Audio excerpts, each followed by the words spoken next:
तर इथून गाड्या वरती चढवत असताना किंवा वरतून खाली येत असताना जो काही हेअरपिन बँड येतोय त्या प्रत्येक हेअरपिन बँडला गाडीचा हॉर्न देणं खूप गरजेचं आहे. कारण समोरच्या गाडीवाले पूर्ण ब्लाइंड असतात, इथल्या खालच्या गाडीवाल्यालाही कळत नाही आणि वरच्या गाडीवाल्याला पण कळत नाही.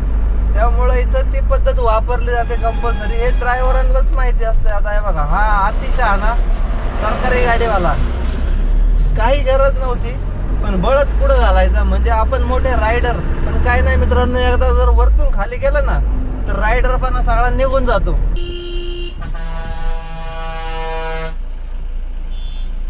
असं आहे बघा. आता हा इकडून आला होता आणि आपण इकडूनच होतो.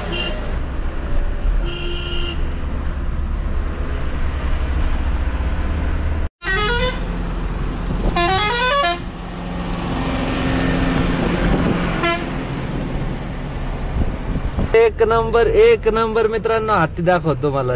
रान हत्ती द्या बघा, दिसला का?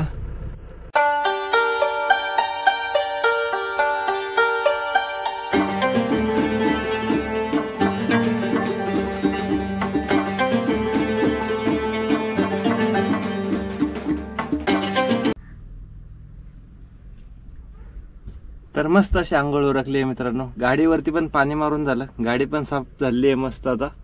कारण साऊथला काही घाण झाली नाही गाडी, कारण तिकडे पाऊसच नव्हता. त्यामुळे बोललो थोडं पाणी मारावं. फ्रंट लुक मस्तपैकी धुवून घेतला. आता पूजा उरकली, आपली आंघोळ उरकली. आता पुढं सत्यमंगलम 4-5 किलोमीटर वरती आहे, तिथं जाऊ. पायथ्याला मस्तपैकी जेवण उरकू आणि मग घाट चढू. तोपर्यंत ऊन पण खाली होतंय. शर्ट घालून घेतला कारण आपल्याला इथंच समोर पोलीस स्टेशन मध्ये फाईन मारला होता मागच्या वेळेस 500 रुपयाचा. त्यामुळं शर्ट घालून घेतला. कारण इकडे चेकपोस्ट भरपूर आहेत, 3-4 चेकपोस्ट लागतात.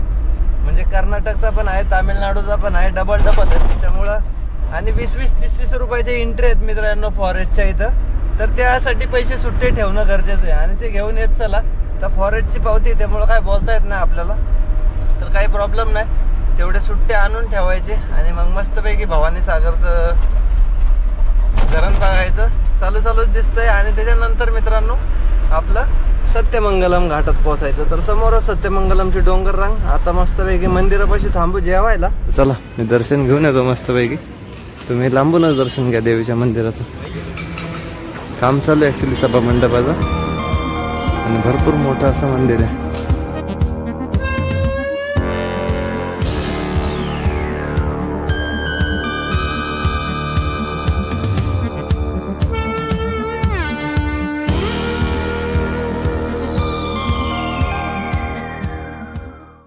तर झालंय मित्रांनो आपलं देवीचं दर्शन. आता मस्तपैकी प्रदक्षिणा मारूया. तर आलोय आपण पाळण्यापाशी. हा पाळणा, त्यानंतर तिथं मिठाची परंपरा आणि त्यानंतर आतमध्ये देवीचं मंदिर. तर झालंय आपलं दर्शन कसं 1 नंबरला. चला आता काय 90 दिवस आपण बोलणार नाही, त्यामुळे ते पाळणा वगैरे आपण हलवणार नाही. तर तुमच्यापर्यंत देवीचं दर्शन द्यायचं होतं, ते झालंय. आपलं काम मार्गी लागलं. तर आता मस्तपैकी पोटपूजा उरकू. लोणचं आलं, ते आलं लेमन राईस. हा तर 20-20चे 2 नोट ठेवलेले आहेत मित्रांनो सुट्ट्या. आपण मारूया स्टार्टर आणि समोरच चेकपोस्ट आहे. इथूनच सुरुवात फॉरेस्टची. चला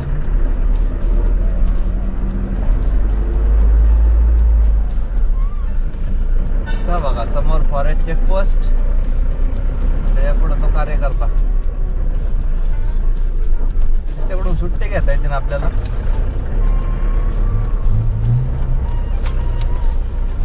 हे फॉरेस्ट आहे, हे लिगल आहे.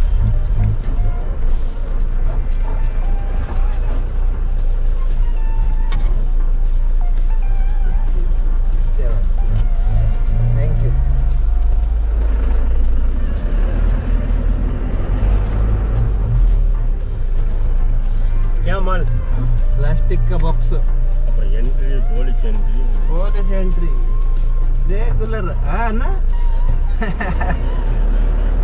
कसं आहे पाहिलं का? Police entry 20, forest entry. आणि वेलकम टू सत्यमंगलम मित्रांनो. तर बँगलोर इथून 236 आहे, डिंबल 14 किलोमीटर आहे, ते मध्येच आहे, म्हणजे घाटाचा जो वरचा पॉइंट आहे ना तो. आणि आता हे बऱ्यापैकी जंगल साफ केले, आता पोटात भर पडल्यामुळे एनर्जी आली, मग जरा आवाज पण निघाला आता. इथं टायगर रिझर्व फॉरेस्ट आणि या घाटात मित्रांनो टोटल 27 ते 28 टन आहेत. शार्प हेअरपिन बँड म्हणतात त्यांना, ते पुढे आपल्याला लागतील. फक्त गाडी ध्यान देऊन चालवायची आणि रिलॅक्स प्रवास करायचा. आणि इथं आपल्याला रानडुकरं दिसते, ते बघा. चला, पहिलं सापडलेलं आपल्याला रानडुकरं, हे बघा, दिसली का?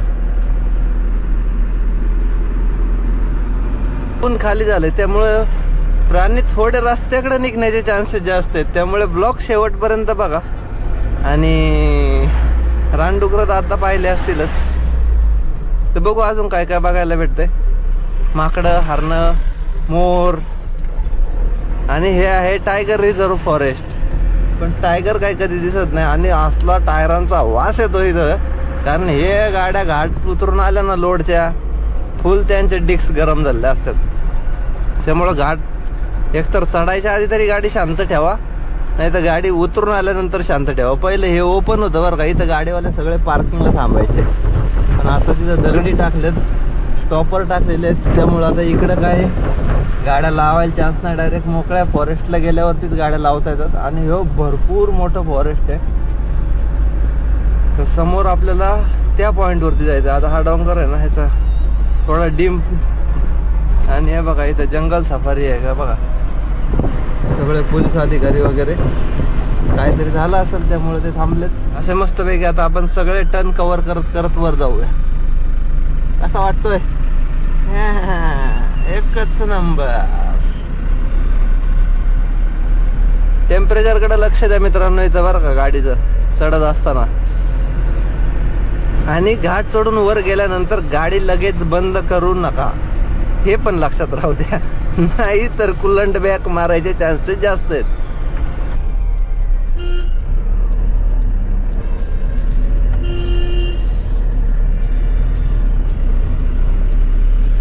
तर इथून गाड्या वरती चढवत असताना किंवा वरतून खाली येत असताना जो काही हेअरपिन बँड येतोय, त्या प्रत्येक हेअरपिन बँडला गाडीचा हॉर्न देणं खूप गरजेचं आहे. कारण समोरच्या गाडीवाले पूर्ण ब्लाइंड असतात, इथल्या खालच्या गाडीवाल्यालाही कळत नाही आणि वरच्या गाडीवाल्याला पण कळत नाही. त्यामुळे इथं ती पद्धत वापरली जाते कंपल्सरी. हे ड्रायव्हरांनाच माहिती असते. आता हे बघा, हा अतिशहाणा सरकारी गाडीवाला, काही गरज नव्हती पण बळच पुढे घालायचा, म्हणजे आपण मोठे रायडर. पण काय नाही मित्रांनो, एकदा जर वरतून खाली गेलं ना तर रायडर पण सगळा निघून जातो. त्यामुळे जेवढी जपून आपल्याला गाडी चालवता येईल तेवढी चालवण्याचा प्रयत्न करायचा.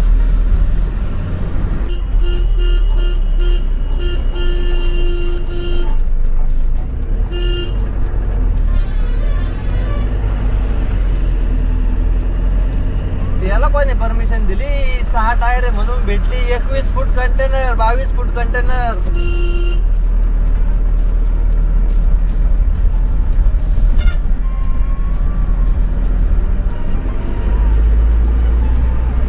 भारी मजा येते की नाही गाडी चालवायला. चला आता आपण राईटला टाकू, कारण 8 टन बारीक आहे, सगळ्या गाड्या राईटने घेत आहेत. तर मग त्या लेन फॉलो करायच्या, त्या वरच्या गाड्या जे रेग्युलरली येतात ना, मग आता हे आपण सगळं टोटली राईटने मारलं. पाहिलं का आता, पाहिलं का किती घाई आहे त्या दोघांना.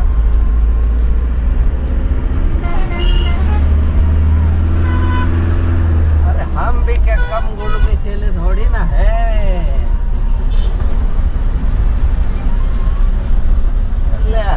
बसली. चला, रायडिंग करायची वाले आपण रायडर बनू शकतो, पण नको, आपल्याला नाही करायची, काही प्रॉब्लेम नाही. फक्त यांच्या मागे सिक्युरिटी म्हणून आपण चालू फटाफट.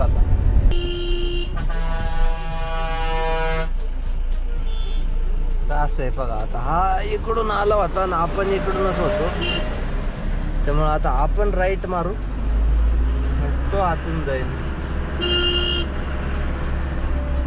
राईट मारून घेतले आपण पूर्ण जागेवर. टर्न आहे. कसा वाटतोय सीन? एक एकच नंबर की नाही. काय थरार आहे हा, थरार. घाटात ह्या प्रवास करायचा म्हणजे थरार.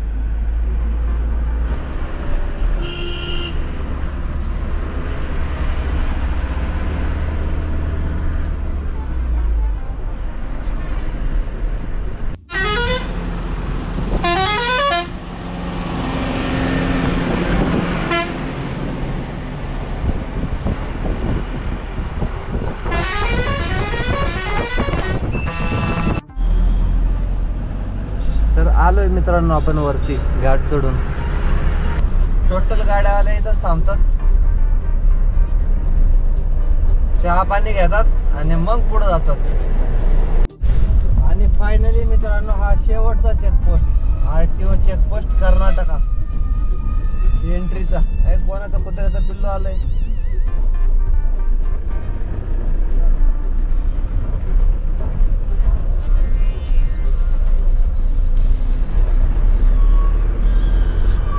आता इथं दिली आपण हुल. त्या ट्रकच्या नादात आपण बाजूनी गलटी मारलेली आहे. गणपती बाप्पा मोरया. एक नंबर, एक नंबर मित्रांनो. हत्ती दाखवतो मला. रान हत्ती द्या बघा, दिसला का? कसा आहे, कसा आहे? एकच नंबर की नाही. जंगली हत्ती बघण्याचा मोह सुटणार नाही. कसला आहे बाबा, सोळक्या काढून. खतरनाक. दिसला का हत्ती? दिसला, दिसला. जबरट जबरट चाललाय बघा हत्ती. एक नंबर की नाही. दिसला, दिसला. पैसे वसूल. एकच नंबर काम झालेलं आहे मित्रांनो आपलं. एवढे वर्ष ज्या गोष्टीची वाट बघत होतो, सत्यमंगलमच्या 4 ट्रिपांमध्ये आज फायनली गजराजाचं दर्शन पण झालं आपलं. ते पण जंगली. एवढ्या मोठ्या मोठ्या सोळ्या होत्या त्याच्या. चला, ट्रिप सार्थ झाली आपली.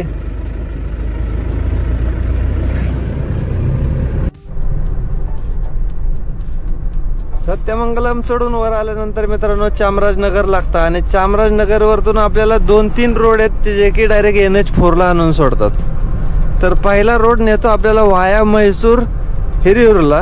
हिरियूरला एक आणून सोडल. दुसरा येतो मित्रांनो मांड्यावरतून डायरेक्टली तुमकूरला. आणि तिसरा जातो बँगलोरला. तर आपण जो रोड ट्राय केलाय तो मांड्याच्या बाजूने डायरेक्ट तुमकूरचा. तर हा रोड एकदम ओके. म्हणजे ना तुम्हाला एखाद दोन टोल आहेत या रोडला, बट रस्ता एकदम खटाखट टकाटक आहे. त्यामुळं शक्यतो हा रोड ट्राय करा. तुमकूरला निघा. आणि मग कसं थकून जात नाही ना, कारण सिंगल रोड आहे. 100-1 किलोमीटर गाडी चालवायची आहे. मग ते मधल्या रस्त्याने बरंच थकून जाते. त्यापेक्षा हा रोड बेस्ट आहे. या रोडनी NH4 ला पोहोचा. म्हणजे आपल्याला आता राहिलेलेच एक 3-4 किलोमीटर वरतीच तुमकूर राहिले.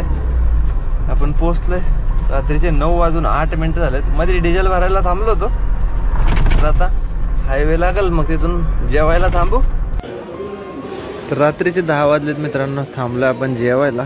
आज मस्तपैकी रोट्या आणि दाल तडका ऑर्डर केलता. कारण 4-5 दिवस झालं जेवण एकदम मुळमुळीत चाललं होतं. त्याला म्हणलं मस्त तडका मारून दे. तर चला मित्रांनो, मस्तपैकी जेवण उरकून इथं आराम करायला थांबायचं. भेटूया नेक्स्ट ब्लॉगमध्ये. तोपर्यंत काळजी घ्या. आणि टोटल हिशोब पाहण्यासाठी चॅनलला फॉलो करायला विसरू नका. तर चला भेटूया नेक्स्ट ब्लॉगमध्ये. तोपर्यंत काळजी घ्या आणि जय शिवराय.